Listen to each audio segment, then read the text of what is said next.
Olá, estudantes! Eu sou o professor Raul Queiroz de Língua Portuguesa. Pupilos, hoje é dia de Sexto Tempo. Essa é uma ação da Secretaria de Educação de Manaus em parceria com a Super Ensino e o Centro de Mídias Educacionais.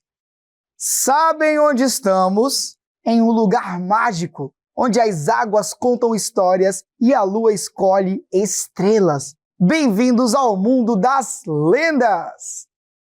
As lendas são narrativas populares passadas de geração em geração. Elas fazem parte da cultura de um povo, explicando fenômenos da natureza ou ensinando valores, muitas vezes com um toque mágico ou sobrenatural.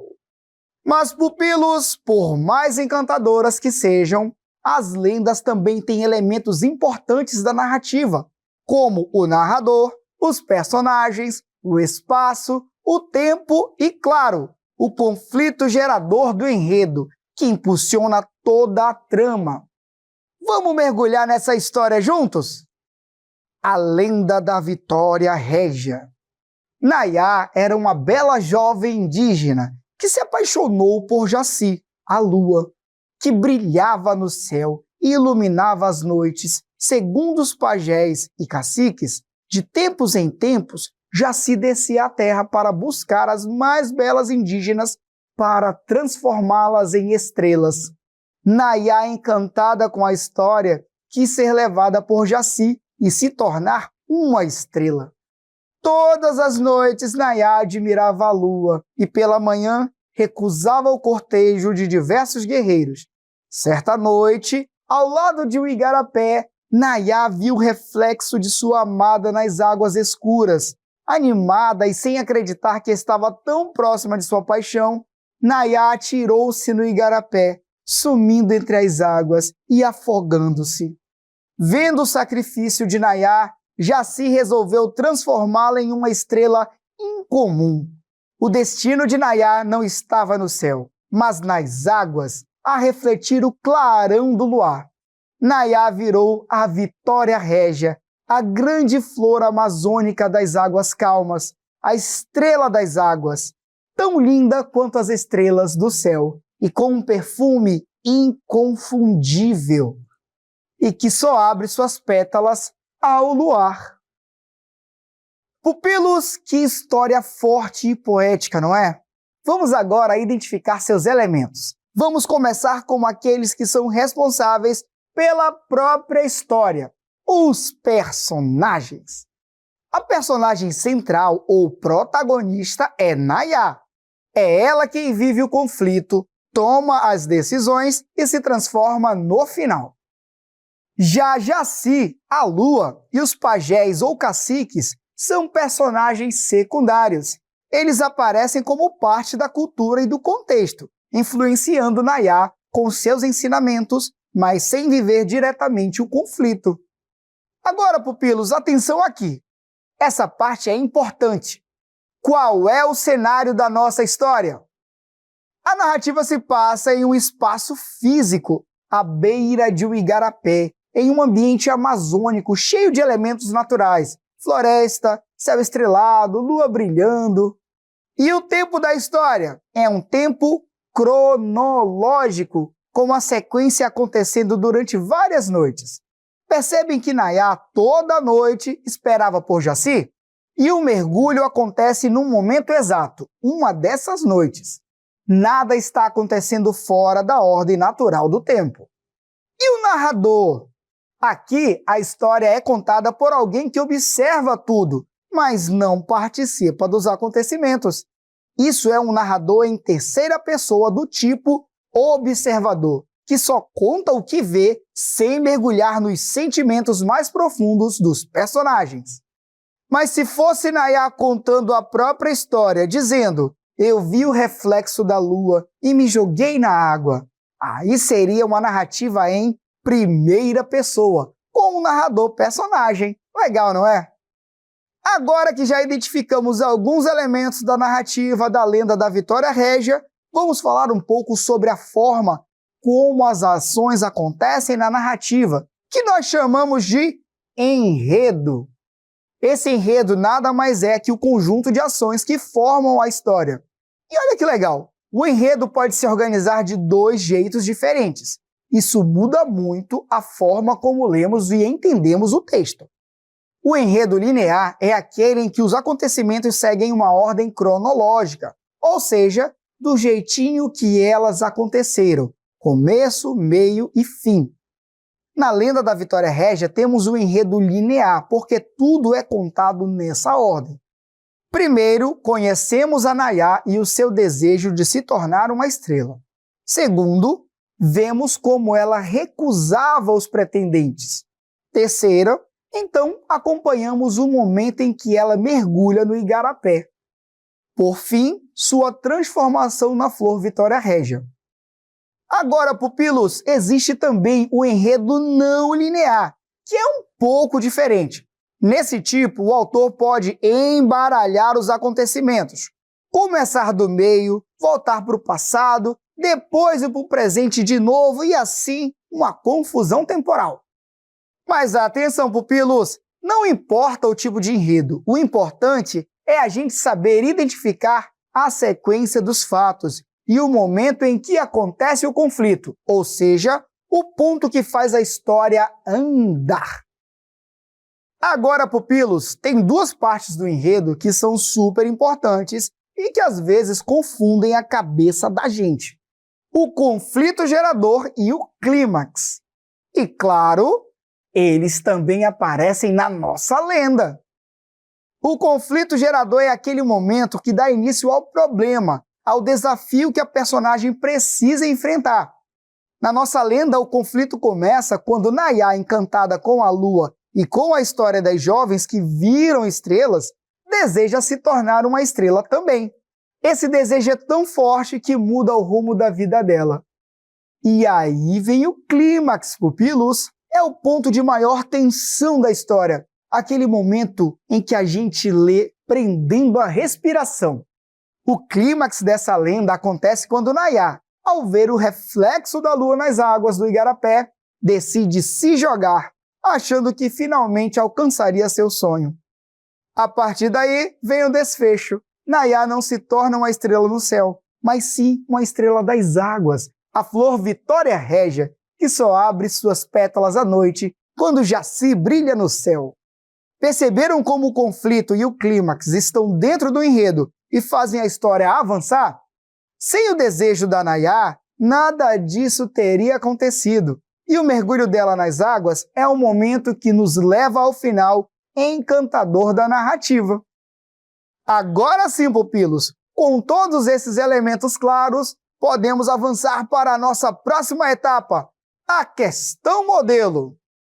E para a nossa questão modelo, vamos ler o seguinte trecho do conto O Pavão, de Rubem Braga. Vamos acompanhar. O Pavão. Eu considerei a glória de um pavão ostentando o esplendor de suas cores.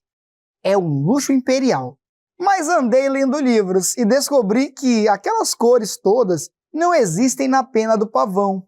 Não há pigmentos. O que há são minúsculas bolhas d'água em que a luz se fragmenta como em um prisma. O pavão é um arco-íris de plumas. Eu considerei que este é o luxo do grande artista, atingir o máximo de matizes com o mínimo de elementos. De água e luz ele faz seu esplendor. Seu grande mistério é a simplicidade. Considerei por fim que assim é o amor, ó, minha amada. De tudo que ele suscita e esplende e estremece e delira em mim, existem apenas meus olhos recebendo a luz de teu olhar. Ele me cobre de glórias e me faz magnífico. Gente, pigmento é uma substância que dá cor aos tecidos ou às células de um organismo. Prisma é um elemento sólido geométrico cujas bases são figuras geométricas planas iguais. E agora o comando da questão. Com base no texto, identifique a alternativa que apresenta corretamente uma característica da estrutura narrativa. Letra A. O texto possui um enredo tradicional com introdução, desenvolvimento e conclusão bem definidos, seguindo a estrutura clássica da narrativa. Letra B. O conflito gerador do texto ocorre quando o narrador descobre que as cores do pavão são uma ilusão, o que desencadeia uma reflexão sobre a simplicidade. Letra C. O espaço e o tempo são claramente definidos, permitindo ao leitor situar-se com decisões onde e quando os acontecimentos ocorrerem. Letra D. O narrador da história é considerado um narrador observador. Pupilos, o texto não segue um enredo tradicional com começo, meio e fim. Em vez disso, ele mistura elementos narrativos com uma reflexão poética, ou seja, é mais uma crônica reflexiva do que uma narrativa com estrutura clássica. Portanto, podemos eliminar a alternativa A. Reparem também que o texto não apresenta informações claras sobre onde ou quando a história se passa. O foco está mais nos sentimentos e pensamentos do narrador, e não tem um cenário específico com tempo definido. Assim, descartamos a alternativa C. Observem, meus pupilos, que o narrador fala em primeira pessoa, usando expressões como eu considerei e meus olhos. Isso mostra que ele participa da história e compartilha suas próprias impressões. Portanto, é um narrador personagem e não um narrador observador. Podemos descartar aí a letra D. O conflito surge quando o narrador descobre que as cores do pavão não existem de verdade, são apenas um efeito de luz. Essa descoberta leva a refletir sobre a simplicidade e depois a fazer uma comparação com o amor. É essa virada de pensamento que movimenta o texto. Então está correta a alternativa B. Agora que já vimos tudo sobre o assunto elementos da narrativa, é hora de praticar. Vamos praticar! Bom exercício para vocês!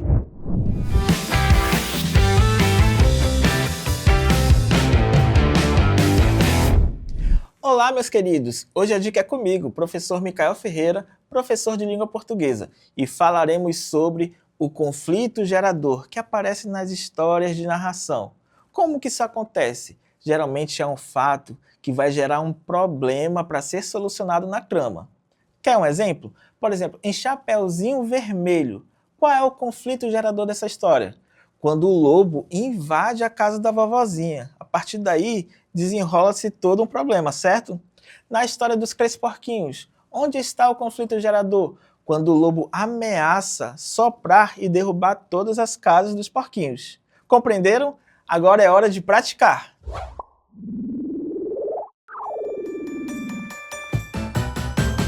Fala galerinha, hora de começar. Pimpolhos e pupilos prontos pra brilhar. Bonitos e bonitas, vem participar. Com a Super Ensino vamos praticar. Vamos começar. Vem participar. Vamos praticar. Vamos praticar. Vamos praticar. E a nossa questão pede o seguinte: leia o texto e responda à questão. Origem do rio Amazonas. No passado, o Sol se apaixonou pela Lua. O Sol ficou encantado com a beleza da Lua e a iluminava com carinho, enquanto ela sonhava com o calor do Sol e chorava, querendo estar mais perto dele. Um dia, o Sol mandou os passarinhos pedirem a Lua em casamento, e a Lua, cheia de alegria, aceitou. O casamento seria celebrado com grande festa, e o céu se enfeitou com estrelas e nuvens, decorando o firmamento. Mas o mar não aprovou a união e avisou que o casamento poderia destruir o mundo. O calor do Sol queimaria tudo, enquanto as lágrimas da Lua inundariam a terra. A Lua não se importou com o aviso, mas o Sol, preocupado, decidiu se separar dela para não causar destruição. Desde então, sempre que a Lua aparece no céu, o Sol se afasta e, às vezes, quando se encontram, tudo escurece antes de se separarem novamente. As lágrimas da Lua que caíram sobre a terra formaram o rio Amazonas. O mar zangado não permite que as lágrimas toquem suas águas e tenta acabar com elas com o barulho forte da pororoca. E aí, meus queridos, vocês sabem o que é a pororoca? Bom, pororoca são ondas que se formam no rio em época de cheia, quando as águas do rio se encontram com as águas do mar. E o comando da questão é esse: sobre os personagens da narrativa, é certo afirmar que: letra A, o mar é o protagonista da história. Letra B, os passarinhos que pediram a lua em casamento foram os antagonistas. Letra C, o sol é um personagem secundário na narrativa. Letra D, o sol e a lua são os protagonistas da história. Tempo na telinha!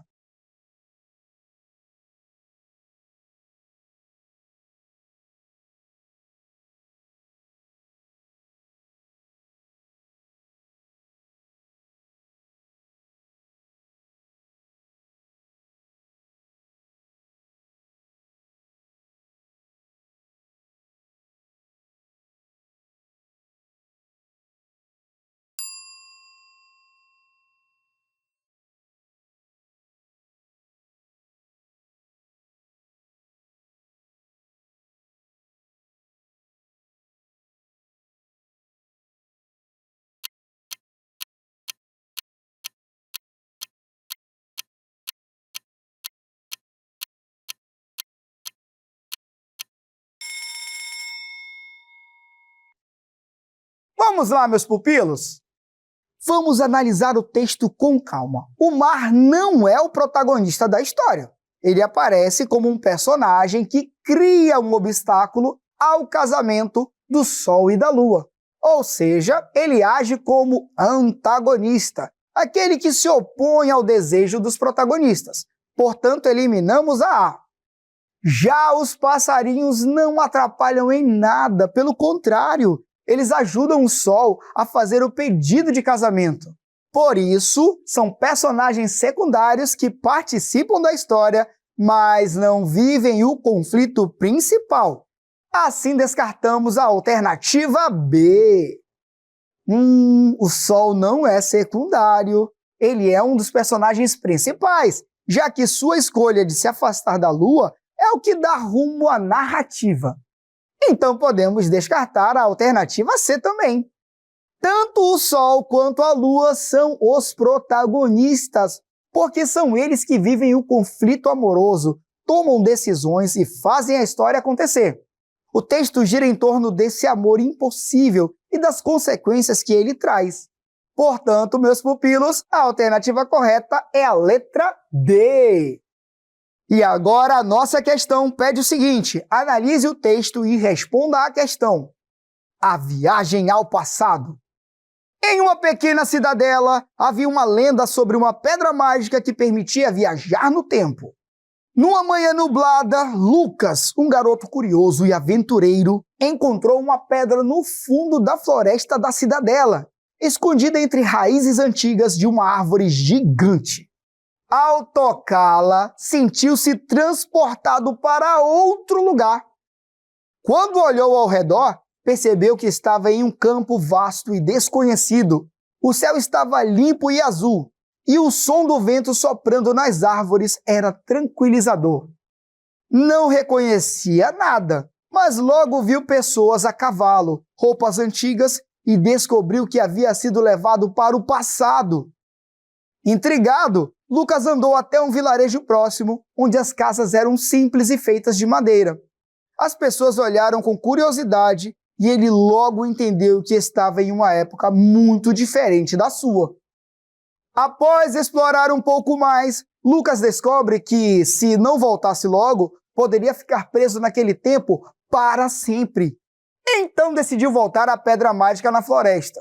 Com o último toque, a pedra brilhou intensamente e Lucas foi transportado de volta ao presente, exatamente no mesmo local e hora em que havia começado sua jornada, mas com uma nova perspectiva sobre o tempo e o espaço. Então, pupilos, a partir do texto apresentado, o tempo narrativo é: letra A, psicológico, pois foca apenas nos sentimentos e pensamentos do personagem, sem uma ordem clara dos acontecimentos. Letra B é cronológico, pois os eventos seguem uma sequência lógica, com começo, meio e fim bem definidos. Letra C, psicológico, pois os acontecimentos não seguem uma linha do tempo organizada e ocorrem de forma subjetiva. Letra D, atemporal, sem nenhuma indicação de sequência ou mudanças temporais. E olha o cronômetro!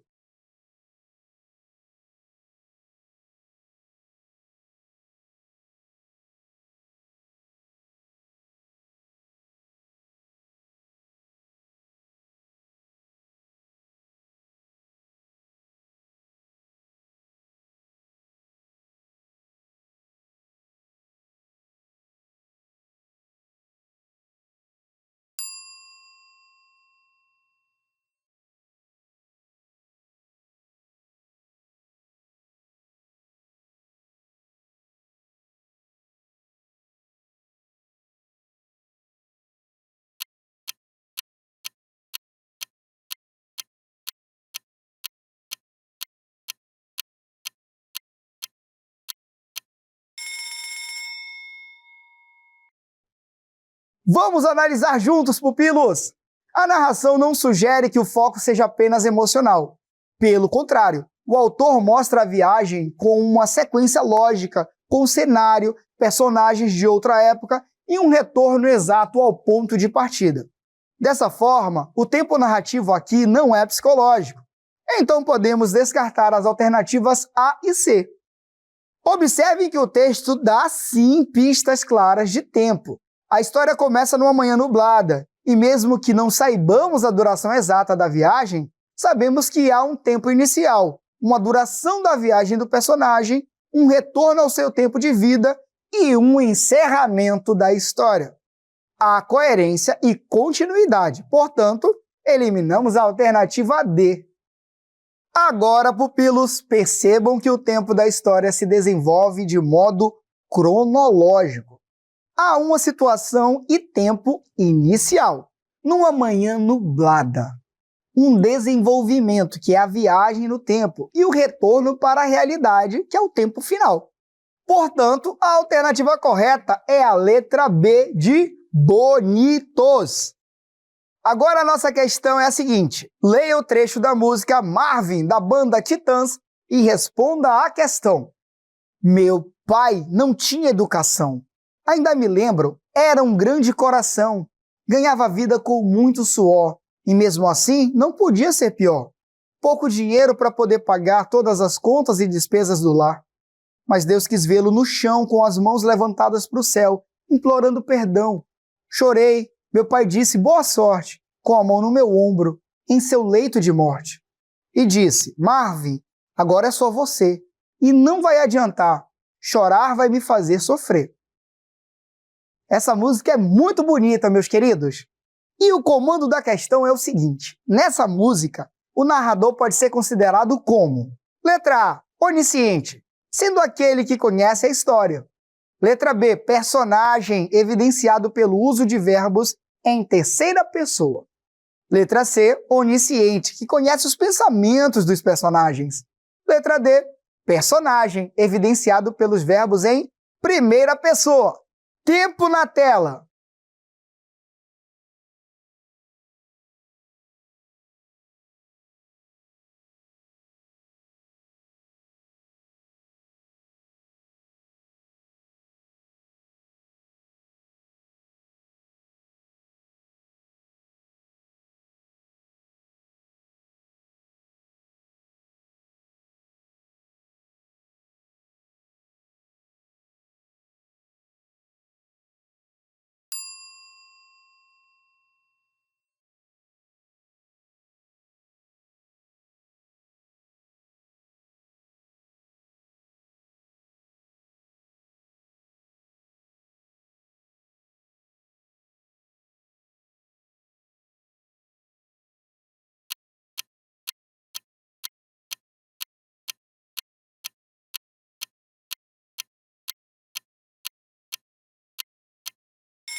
Vamos analisar juntos, pupilos!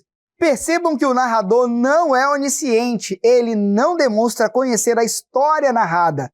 Na verdade, ele está contando a própria história, o que já nos mostra que se trata de um narrador protagonista. Portanto, descartamos a alternativa A. O narrador personagem usa verbos em primeira pessoa e não em terceira. E no texto, o uso de verbos em terceira pessoa não aparece. Muito pelo contrário, o narrador fala em primeira pessoa, usando meu pai, ainda me lembro, chorei. O único trecho em que é possível notar o uso da terceira pessoa é na fala do pai do narrador. Então podemos descartar também a alternativa B. Como já comentamos, o narrador não é onisciente, ele não conhece os pensamentos do personagem, nem é explorado o uso de terceira pessoa. Portanto, a alternativa C não pode. Pupilos, nessa música temos o narrador personagem, conhecido também por narrador protagonista, que está contando a própria história em primeira pessoa. E isso é evidente pelos verbos e pronomes como lembro, meu pai, chorei. Então a alternativa correta é a letra D, de estudantes dedicados. Estudantes, espero que vocês tenham aproveitado o encontro de hoje. Nos vemos no próximo Sexto Tempo. Tchau!